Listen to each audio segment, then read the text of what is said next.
Welcome to Let's Talk Layoffs podcast with your host Antonio Fregoso and Andy Dieza. Episodes airing bi-weekly will feature guests who are currently laid off or have been impacted by layoffs in the past. Our goal is to create a safe space for conversations around coping with unexpected job loss and the emotions that come with it. All right, so welcome back to the sixth episode of Let's Talk Layoffs, the podcast where we create a safe space for conversations around layoffs, and we shine a light on the people that have experienced a layoff, how they felt, their successes, their struggles, and everything in between. I am Andy Dieza. And I'm Antonio Fragoso. And this is episode 6, and the final episode of what we are calling season 1. Drum roll. And I know that sometimes podcasts are not really like for seasons. Yeah. Don't use it. We're using it as season 1 because, number one, it's a project that we've started, the two of us. We have found all the production partners, the studio that we're in, people that are helping us edit it, put it on the web, creating all the content that you see. Yes. But at the same time, we are going to take a little bit of like a step back, closing up this season, because as two people that have experienced layoffs, we know that the money is not best. Not easy. This is like he said, a 2-man production, and we want to feel like this has been an extremely successful endeavor. But now that we have a significant amount of content and experience under our belt in this arena, we're going to take some time, one, to focus on things like bigger picture. What can we add to it? What don't we need? What can we subtract? Trying to do things like find sponsorships and additional funding. Just a bunch of things that I don't want to say we didn't think about coming into, but we didn't fully grasp the kind of the need for them. And still getting to where we are today, again, a huge achievement. But now we take a step back to ramp up and move forward. And also to take, Sandy said, like a step back to evaluate and think about the next evolution of this. The reception of this podcast from people that have been laid off has been amazing, has been overwhelmingly positive. Yeah. And we've seen that these conversations need to happen. And we are committed to keep bringing them back. We're going to expand our roster of guests to more industries, to higher caliber. Not that our guests are not high caliber, but we want to touch, as we said on our first episode, we want to bring the McDonald's employee, the fast food employee that doesn't have a platform to talk about this. We want to bring the star player that might have a platform, but we might not know what the feelings were, what the struggles were, what the result of that layoff was. Exactly it. There's just so much room for growth coming out of just 6 episodes, and we can't kind of retain that information and process that and continue to do it. And so this break is needed, but we're going into it really excited that we've touched on something, or just begun to touch on something that, like he said, the response for has been overwhelmingly positive. Strangers to close friends, stories that I've never heard. I've heard over the last few months doing this, and that just shows to us that the thing that we thought was a good idea on a very basic level is a good idea, and then there's just room for growth. And the only way to do that correctly is to kind of step back. And also, we don't want it to be just a podcast. We don't want it to be the content which is great and helpful, or we hope helpful, that people can relate to. We also want to build a platform for resources, networking with the people that we interview, networking with people that have been laid off, and add resources to empower everyone that has been through this phase in their professional lives to move forward, to move on to something better, or to at least find a way to cope with the feelings, process the feelings, come out of this situation stronger. So that's also part of why we're stepping back, because we want to reevaluate all the resources that we have seen, that we have been given by friends, contacts, strangers. We want to build that. We want to find that system of creating that network. And that was always a big part of this. So like that's always been a part of this. Is we don't just want to be content for although the content we love and it's turned out to be needed.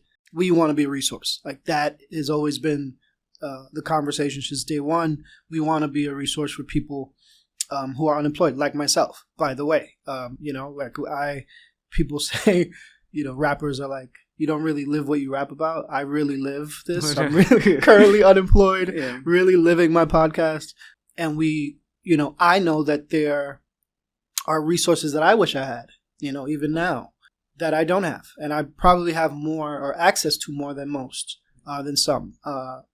And so we want to help be that resource or one of many. And if you've been on our site, letstalklayoffs.com, then you know that our resource section has just gotten off the ground. And so we're going to take some time to continue to grow those out. Continue to grow, continue to find, evaluate. So we'll come back stronger, more resilient. Basically, I don't want to make the joke, but we're laying ourselves off for a couple of months, so we evaluate, and then we're gonna rehire ourselves. Yes, we've worked it into the contract that we get returners' rights, first rights.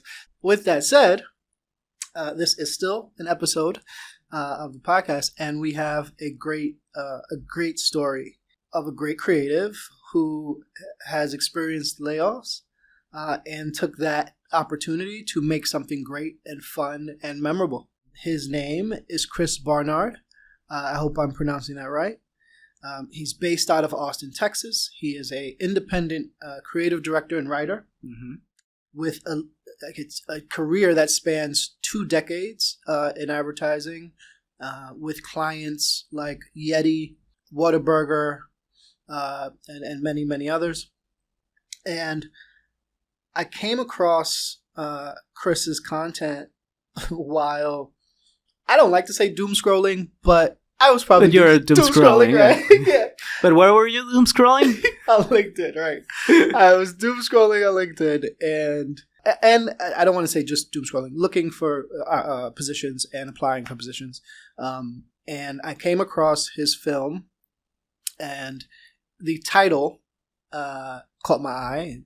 Open to work, and I am open to work, and so I was just like, let me see what this is about, and I immediately loved it. I won't say anything else. I'll let him introduce himself and kind of talk a little bit about it. It's wonderful. So without further ado, here is Chris Barnard. Hi, my name is Chris Barnard, and I want to start by saying thank you to Andy and Antonio for having me on Let's Talk Layoffs.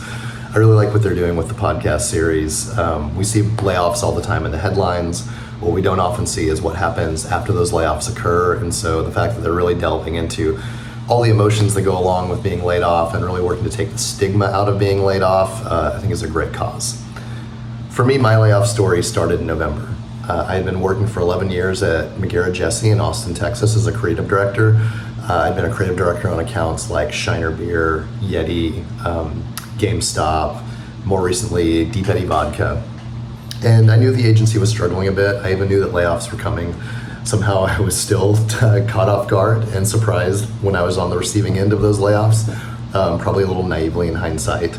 And when it happened, I went through all the emotions. There was shock, there was anger, disappointment, bitterness, but there was another emotion that I wasn't really expecting, which is excitement. And that was the one that I opted to really lean in on. And for me, when I look at my situation, I was in a great spot. I was making work I was proud of. I was doing it with people I really liked, with a client I really liked. But if I'm being totally honest, I was really doing the same thing I'd been doing for years. And there wasn't a lot of personal growth happening. And wow, what a difference 6 months makes.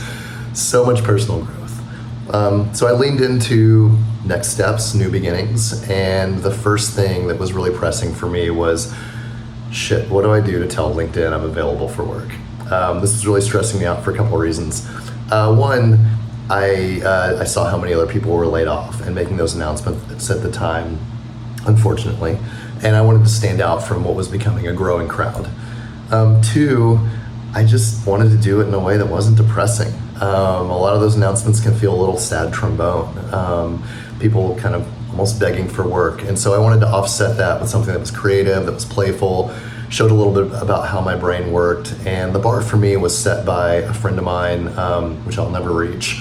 When she was looking for freelance work, she had hired one half of the Insane Clown Posse through Cameo to review her portfolio. It was just as brilliant as it sounds. The closest I could get to that was I hired a Tom Petty impersonator to sing Chris's Freelancin' to the tune of Free Fallin'.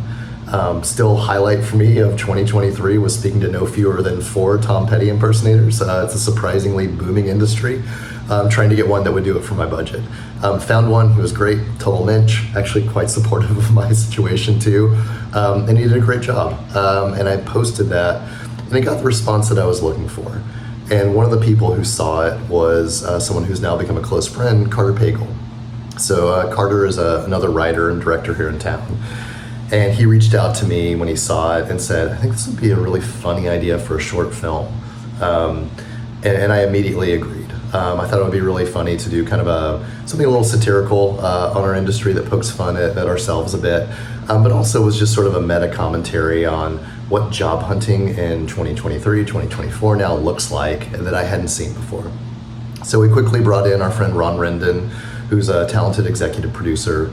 Ron put a super team together and we were off to the races. We very quickly scripted, shot, edited, and posted this thing and launched it on LinkedIn. And the response has been really, really positive. And it really leads me to the first of 3 things that I've learned in my 6 months of being laid off. Because the response was great in that I did get some requests from people looking for jobs or for people to work, for employees, but also to work on some projects. But the best responses I got were just from other job hunters that really appreciated the empathy and the humor that we were bringing into their day, maybe at a time where they needed it.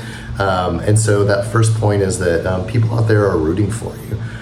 The agency world can be a little harsh, to say the least. It can feel like a zero-sum game, but I have found the most supportive audience I could ever imagine waiting for me on the other side of my layoff, which is great. And I've heard that repeated time and time again from other people in a similar situation.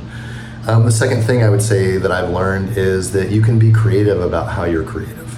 As an agency, you're sort of taught to do one thing.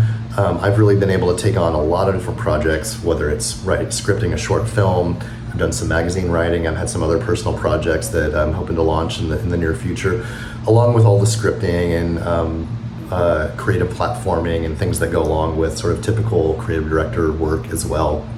And so, and I think anyone in our industry is a creative, even if you don't report to a creative department, but know that you can use your creativity for a much wider range of things than you've likely been doing it for.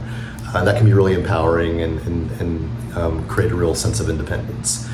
And then the third thing is just that you're not alone. Layoffs happen to the best of us, and it may end up just being the best thing that's ever happened to you. So try to keep an open mind about it. I know that's easier said than done, but know that there are other people out there that are going through the same thing, and you never know where the universe is going to nudge you. So thank you again for Andy and Antonio for having me on, and thank you also for sharing my short film, Open to Work. Appreciate it.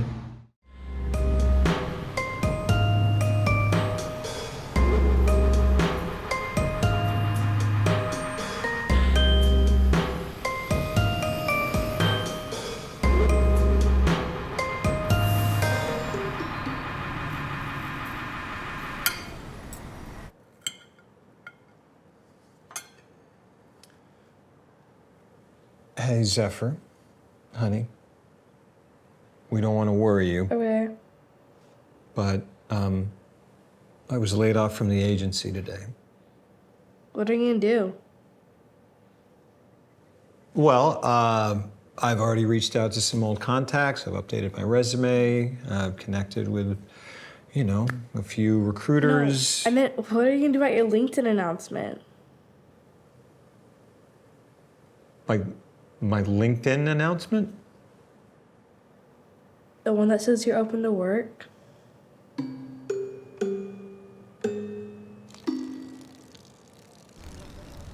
Hey, Dan! Dude, sorry to hear about the layoff, man. Oh.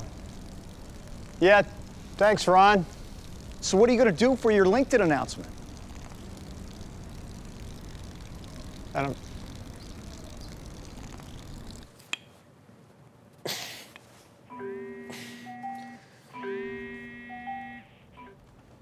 Oh, hey, Mom, that rash cleared up on its own, so you don't... What? No, I have no idea what I'm going to do for my LinkedIn announcement. Did Ron call you?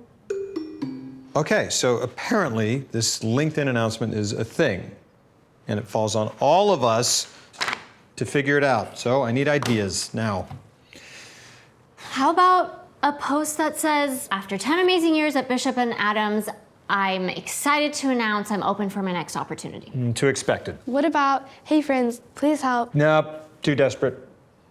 Okay, hear me out. You hire a Tom Petty impersonator, but instead of singing Free Falling, he announces you're freelancing. Is this a joke to you? Is this like a joke?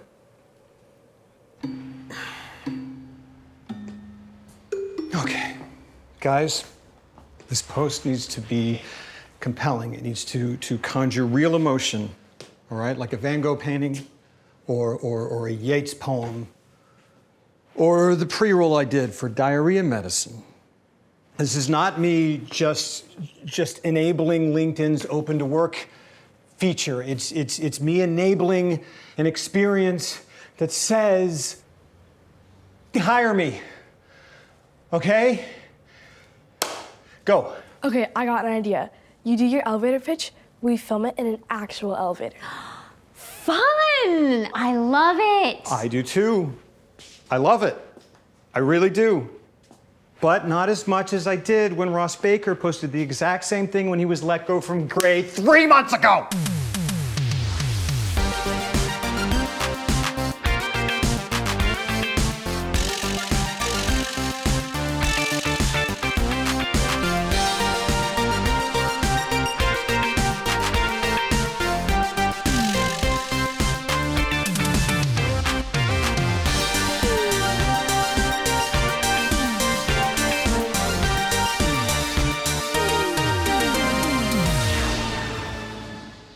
Come on, guys. I need some help. Please. I have a regional Addy.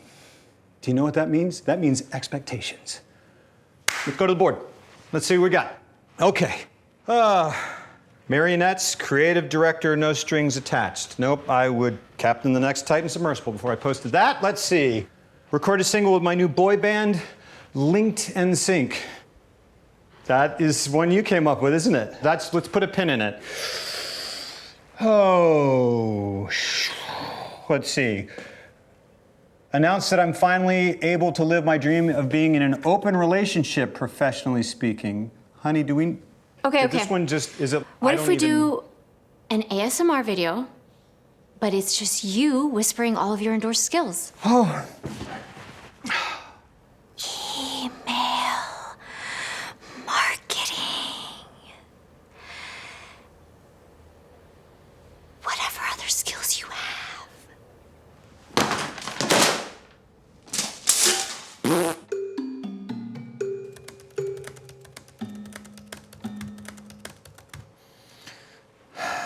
Well, I don't know about you guys, but I think we nailed it.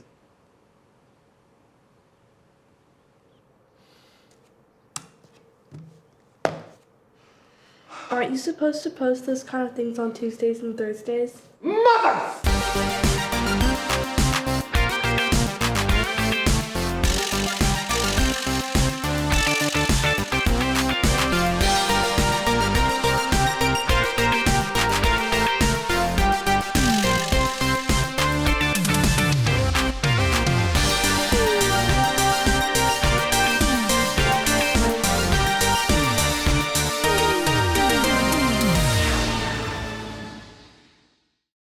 Well, that was amazing. That was amazing. Great content coming out of what could have been a downtime of layoffs for Chris. To me, it is funny because one thing, like I love the title. Like I need to comment from the title, Open to Work. For those that are not on LinkedIn or haven't been doom scrolling on LinkedIn or have been fortunate enough not to have that green banner on LinkedIn, there's an option. You put a little banner next to your picture. Yes. That says Open to Work. And basically it's telling all the recruiters around the platform that you're looking for a job. They can go into your profile, they can see what you're looking for, your experience, etc., etc. Yeah. But there's a conversation happening for the Open to Work. Some people say it's bad to have it. Some people say that, like, if you put that, it means that you're desperate for a job, that you are ready to be lowballed by a salary, that are you ready to basically accept whatever's coming your way. It's become a bit of a divisive kind of situation, and it's perceived by some as like a scarlet letter. Yeah. If you're advertising your unemployment, which I in my first layoff experience, or the one before this most recent, I fell into that. I was unsure if using it, Same. And now that I've had it on my profile for some time, 3 months, maybe 2 months, I don't feel any way about it. I think it's absolutely invaluable. Like, you use it, it lets people know. The shame that goes back to the reasons why we started this podcast. It's not real. It's unnecessary. And so for him to title the film that, I think is pretty genius. Yeah. And speaking of that, like that stigma, that scarlet letter that brings this, I also want to talk about the other side of LinkedIn, the one that says, no, you should put it because in reality you're looking for a job. Yeah. And that's what the platform is about. Exactly. It's to helping you network with people that can help you find a job, can help you. So this is not a promotion for the platform. We don't want to, or unless they sponsor us. Yes. LinkedIn, wink, wink. Wink, wink. Right. But that is part of what we want to do. So, like, remove that stigma, that scarlet letter that you want, and saying, like, if you aren't open for a job, you might have been laid off. You're actually looking for a job. You're not desperate. Right. You're like trying to find a better opportunity for yourself. That's not, yeah, exactly. And that's what it should be. Right? That's what it should be. Like you mentioned, the platform has evolved into other things, more social than just professional, focused. That shouldn't be a reason to shy away from going after what you need, professionally or otherwise, right? If you need to network and you're trying to build your community, then use it for what it's there for. I think they have a hiring banner as well. Mm-hmm. I think they should have banners for a range of things, of situations in between open to work and hiring. Taking a hiatus, maternity leave. Mm-hmm. I think they should have banners for a range of things. That way it becomes more of a community experience, right? Yeah. And so that's just me freestyling, but the notion of don't use the open to work banner is absolutely, at least in our minds, unnecessary, ridiculous, dare I say. And you forgot the other point. We would have more short films. Yes, exactly. Exactly. The sequel to Open to Work is hiring. Exactly. I mean, I think Chris is a great example of doing away with those stigmas and understanding that creativity and shame and like those emotions don't go hand in hand. Creativity is like, hey, I'm here. We're gonna make something. Continuing to have that perspective, have a point of view, no matter if you're going through a layoff, if you're coming out of the other side of it.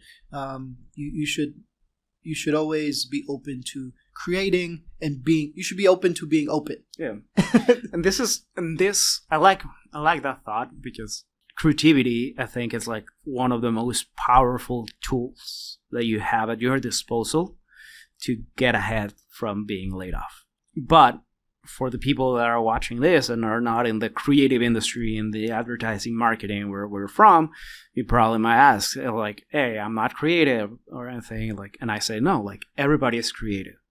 And I think, and I hope that a lot of you that are watching this today, tomorrow, or in the future realize and think and get the positive outlook that your creativity can get you ahead for your next role, for maybe you're laid off, as we saw with Turner on episode 3.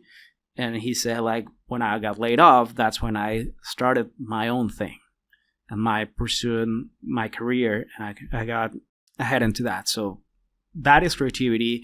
And he is on a different industry that still you could say it's creative. He's on the fashion industry, but that moves it ahead. Yeah, I think that's been a through line with all of our guests, has been the, I want to say entrepreneurial spirit, but like no, not even that. It's like the willingness to pivot, and do something different or try something, right? Whether it was Turner or Amanda, who her pivot was getting a job, right? Yeah. She was already a creative, creative. Not getting a job, the corporate job was her pivot.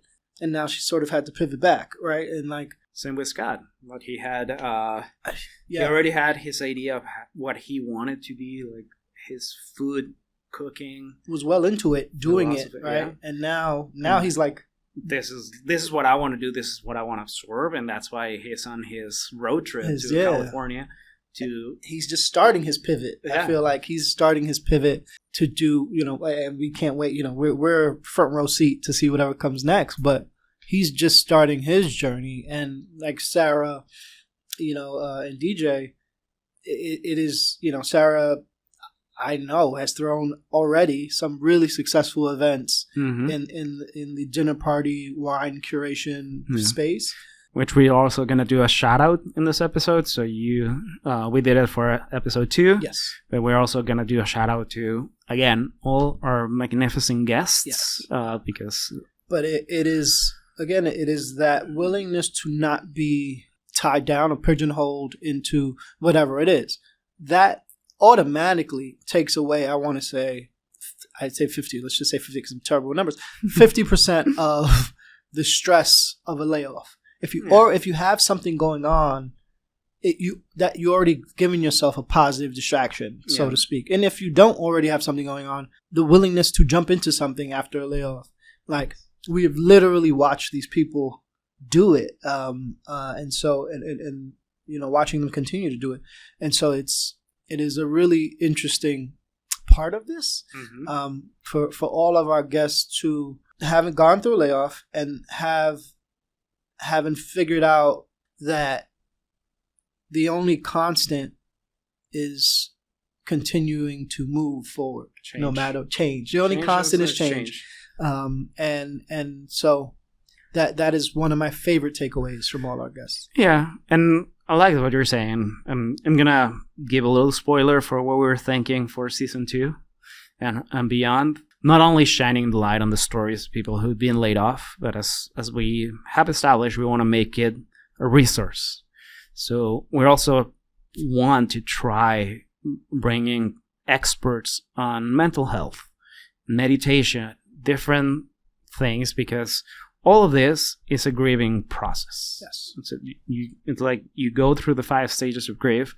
So we want to bring experts. We want to bring people that can help or guide you towards that. We know that if you're like a paycheck to paycheck vibe, you might feel like your world is closing, that you don't have time to do it, that you have to rush tomorrow. which that is totally understandable.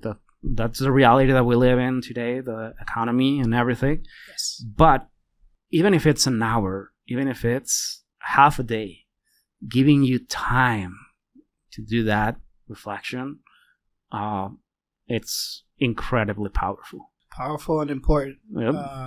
Necessary. And again, just one of the many additions that we'd like to have for, that we're working to have for what we're calling next season.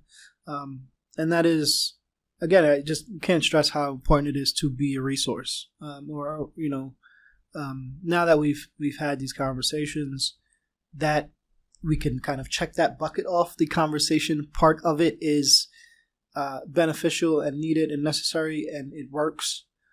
And now, it's about helping others. I was watching a documentary yesterday about someone who used their fund. They had started a fund, used it corruptly, got in all this trouble.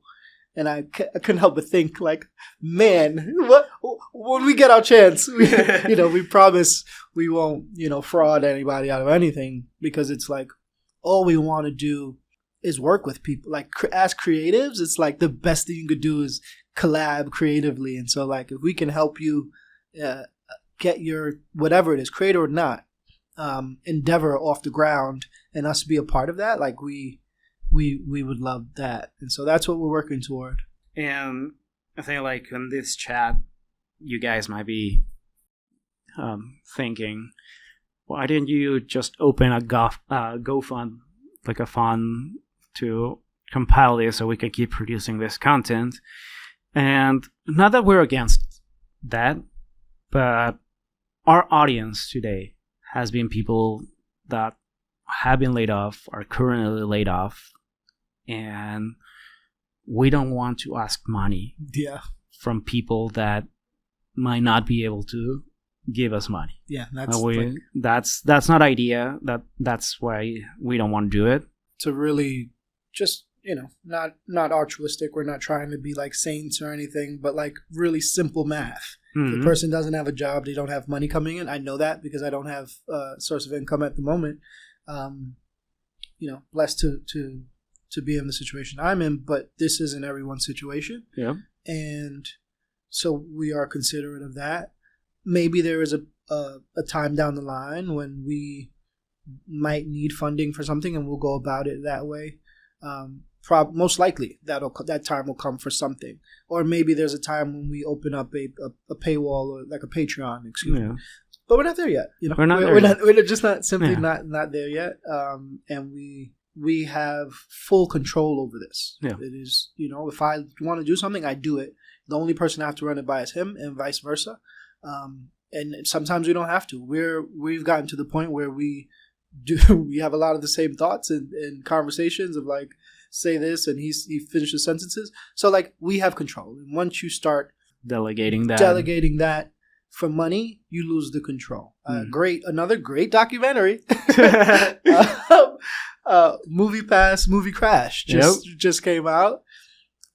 Free plug. I would actually love to have, if you're watching, camera 1, camera 2, Stacy, the CEO of Movie Pass, founder. I would love to have him on as a guest. That's my first ever public plug or ask, but I will hopefully. It will be a very interesting conversation. Yeah, I think that story is absolutely what we're talking about. It's a facet of, you can always be laid off. Yep. Doesn't matter if it doesn't matter the place in the org. And I think people don't, for the most part, have an understanding of that. Yep. Of like, you can be a founder, you have to create a board. That board can then fire you, or lay you off. Excuse me. That was his experience. So, but that happened because he wanted funding from some of the wrong people. You don't know that till that's hindsight. But we're not there yet, and we're very cautious of how we hopefully get to that point. Yeah. And so, but we're closing this, and to me, I don't know if you, but to me, I do know, it has been really, really enlightening for you two. But now I'm just gonna interview each other. We already did it for our guests. Everybody else? Yeah, but there's a question that I've been thinking for a while. And I know the answer for myself. I'll tell you after this. But how Andy has evolved from episode 1, where we really didn't know what we were doing. We just jumped into the studio, started talking about our own experience. Legit. Like our own experience. We had the idea. We didn't know what we're really gonna do or evolve as the interviews were going by. We brought 2 changes of clothes. I think that was the best. Like the most prepared of that. Were, it was like 2 shirts. But then, like, how 6 episodes in, learning this heartbreaking, amazing, inspiring, all in between the spectrum of emotions stories that we have heard from our guests, have changed the Andy that is today. Yeah. Like I know that you were laid off and unemployed at the beginning. Mm-hmm. Sadly, unfortunately, you still are right now. Mm-hmm. But I've seen the growth. Yeah. I've seen it firsthand. But I want you to tell that change that you've seen to our audience, because I think us two are the first listeners of Let's Talk Layoffs. yeah. I mean, that's a great point. I mean, I feel like I've grown emotionally in accepting what a layoff actually is. A layoff is the trickle down of most oftentimes a much bigger thing that has nothing to do with you. Mm. Unfortunate, but never personal. Mm-hmm. Is one of the takeaways I've learned from this show, and it's probably the biggest takeaway, is that it's not just me. Any layoff experience I've had has always been, I'm my biggest critic. Like, I'm my harshest critic. I've been in this industry since 19, maybe before that, but I've been getting paid to do this since 21 years old. It's very personal to me, you know, and this show, this podcast, has helped me to learn that your value, 1, isn't in your work. Mm-hmm. 2, there are people that are so much worse off than anybody I know who's ever been laid off. Like they would trade places with you after you've been laid off in a second, you know? So perspective, another, I don't want to just start talking in like quotes, but you aren't. We're going to use them for social. Yeah, we're going to YouTube. You aren't what happened to you yesterday. Yep. You are what you do tomorrow. And that's a great point. That is what the growth I attribute to this podcast has, and to you, and to my parents and my mom, my dad, and both my dads, my siblings. Like the growth I've learned, the growth I've felt over this time has been that you just have to keep going. Yeah. Like time doesn't stop. I'm doing things right now that I would never have done. I mean, personally, you know that. Mm-hmm. I'm working on things that I would have 10 out of 10, 11 out of 10 times said no to if I were in a job, I had a full-time position right now. And I'm happy that I'm doing them. They are feeding my soul in a way that I wouldn't have experienced had I not accepted them. Yeah. And so that would be, I'd say, the biggest point of growth for me since this podcast has been, we all have stories about things we've been through, but those things are yesterday. Mm-hmm. And you are so much bigger than that, especially a job. But more importantly, you have to keep going. And then, like the famous mom quote, it'll get greater later. Yep. It gets greater later because you just can't stop, because time doesn't stop. Time doesn't. Yeah. You know? So that's what I've learned from this, that none of our guests stopped, right? Even, us in making this. It's like we could have talked about it. We met several times in pre-production, but we didn't have to. Yeah. We kept going though, like I was laid off when we first started talking about this, got a job sort of in the start of it, got laid off again, wanted to be like, what am I doing? And through all of that, this has fed my soul, man. Like, it's really, it's just showed me that, like, keep going. Everybody's kept going. Like, that's when we sit down, those stories of just resilience and like perseverance. But that's been the growth. It's like, I can't tell you how, still, I have my days where it's hard. But like, I think about this. I think about, what if any one of our guests just threw in the towel? Mm-hmm. They didn't. They haven't, and I won't either. And it's easy to say, sit in the bed and sulk and, or why me, Yeah. Nobody has time for that.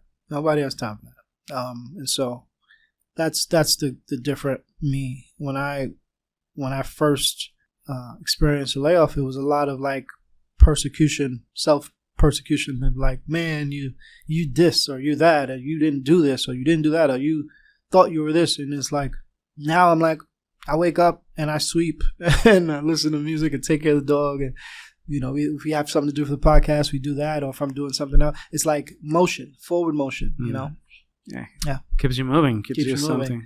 All right, your turn. All right. The growth from the start of this podcast to now. Hit us.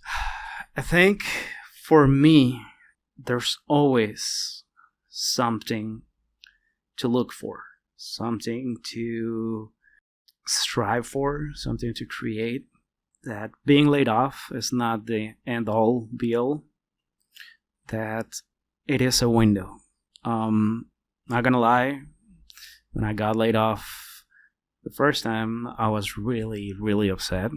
Anger was the biggest of my emotions. Second time, it was also anger. That was the one that I like gravitated to. Right now, after all these talks and everything, I'm pretty sure I will go through all the emotions again, but anger is not the one that I'm going to linger anymore, because they don't deserve that feeling. And that now I know the hope that even in the worst thoughts and everything, I can keep creating, I can keep doing things. As you say, like, I can find other ways to do things. I can find, and eventually things will be okay. Mm-hmm. That job, any job, is not my personality. It is something that I am looking forward. I like being a creative. I love it. But then, and it's like, yeah. Mm-hmm. When we started talking, I also got recently laid off from another one, and I had to jump into the freelance world. Mm-hmm. And I was terrified of being a freelancer and I need to look for a full-time job because I'm not doing well with the experience and everything. And after all this, it helped me rewire the brain to, no, like, I can be a freelancer. I can take a full-time job. Like, you're actually really good at freelancing. You're actually so good at it. Like, it was, no, but it's, like, it rewired my brain in the sense of not having that anxiety. I still have a moment. Same with you. I still have my moments that what's gonna come next? But also help me validate my ideas, my creative. Stop being so harsh on my own train of thoughts on what I can do, and it's gonna be okay. And I know that I can jump on that, and all the fear that I'm going to have to learn something new, talk to new people. Like, I'm an introvert and I hate that. I was like, talking to new people, that I have to network, like all the things that made me afraid of being a freelancer. Like, I'll just do them. Yeah. Like, I might not be comfortable with it. I might not be happy with that. But the outcome for me has been that I keep growing as a creative person. That's it. And that is what I take from any job, like freelance, full-time, whatever it is that I keep growing as a person, as a creative, that I take the outlook of the job is temporary. What you learn, what you take from that, forever. That's forever. Woo, that's a quote. All right, so two more things. Oh, just a thing that you talk about, like doing things outside your comfort zone. Just in like what the skills you learn, the learnings.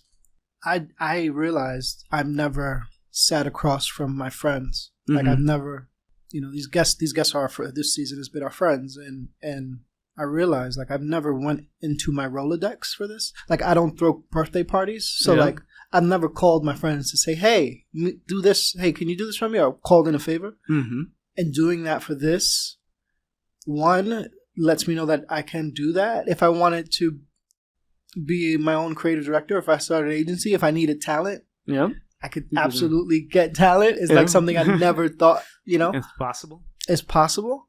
And then I have a hell of a Rolodex. Like I just never thought about my friends, because I don't think about my friends like a Rolodex. Like, but just on this episode alone, we've had a extremely successful YouTuber, an extremely successful stylist, an extremely successful creative strategist, and visual effects artist, and an extremely successful chef. Like that's impressive, for one set of phone books. You know what I mean? Like that's pretty impressive. And so like, that's something that's like, I'm really proud of that too. If you can always say, if you need to call someone, who could you call? And it's like, oh, well, we could actually call a nice amount of folks. And I'm going to bring Swan in this example because this is a shout out to Swan. Who's working again, by the way. We need the clap machine. Yes. Okay.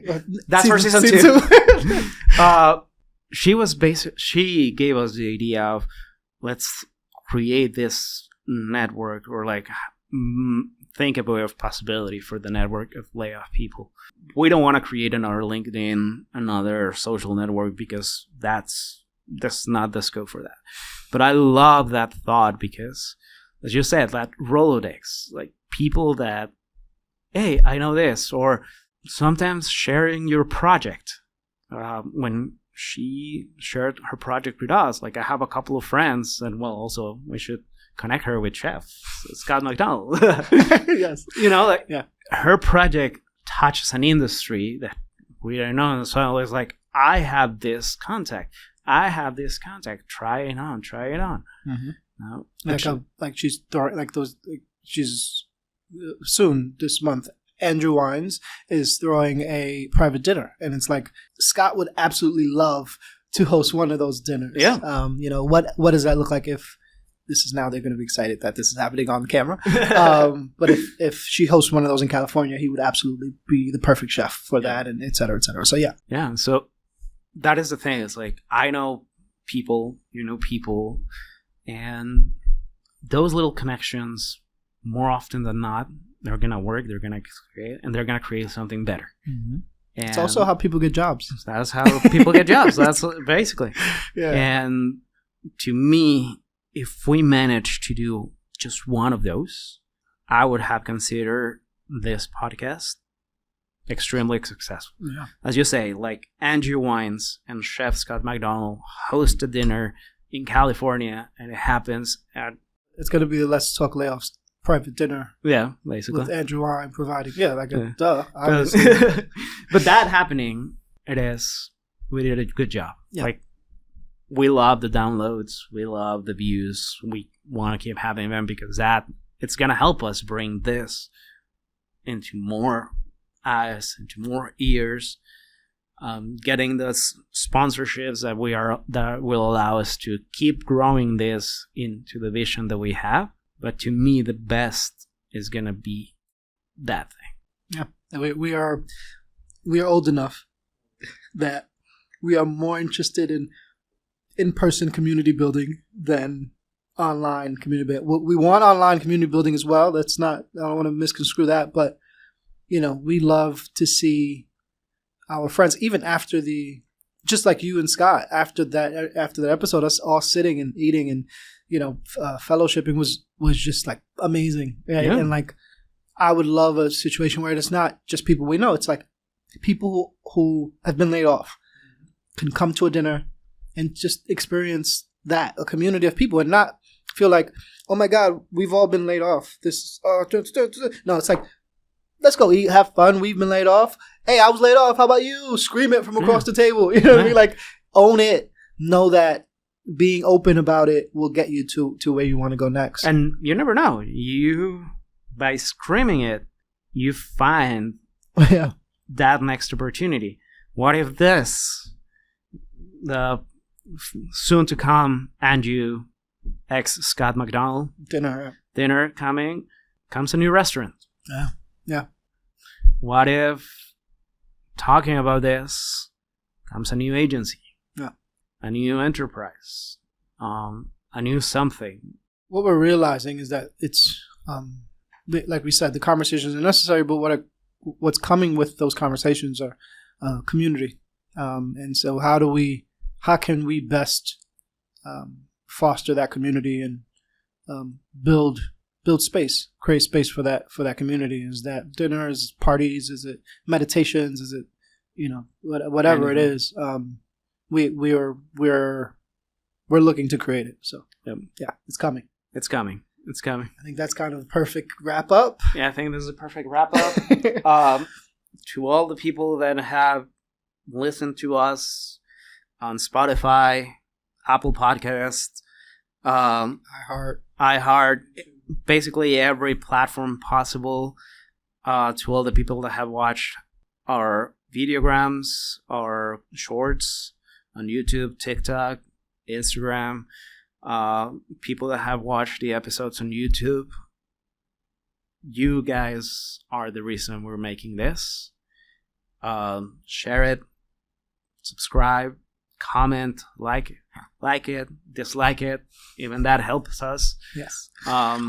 Yesterday, a friend of mine sent me an email that I wish I had known about this back in March when I got laid off. That is what we want. So maybe not you guys, if you're seeing this, but if you know someone that has been laid off, or you have a friend that still is not recovered from their layoff, send them one of these episodes, send them one of the shorts that we have, even our contact information, send them the website, letstalklayoffs.com. Yes. We're no experts, but at least we can have that conversation, and we're open to have that conversation. Yes. So to our production studio, to our editors, to the creatives that have helped us along the way, thank you, infinitely thank you. Until next time, I am Andy Dieza. I'm Antonio Fragoso, and this has been Season 1. Let's Talk Layoffs. Peace out. Bye. Thanks for listening to this episode of the Let's Talk Layoffs podcast. Please leave us a rating and review on whichever podcast provider you're listening from, so we can continue to provide a platform for those impacted by layoffs. For more information and resources, please visit www.letstalklayoffs.com.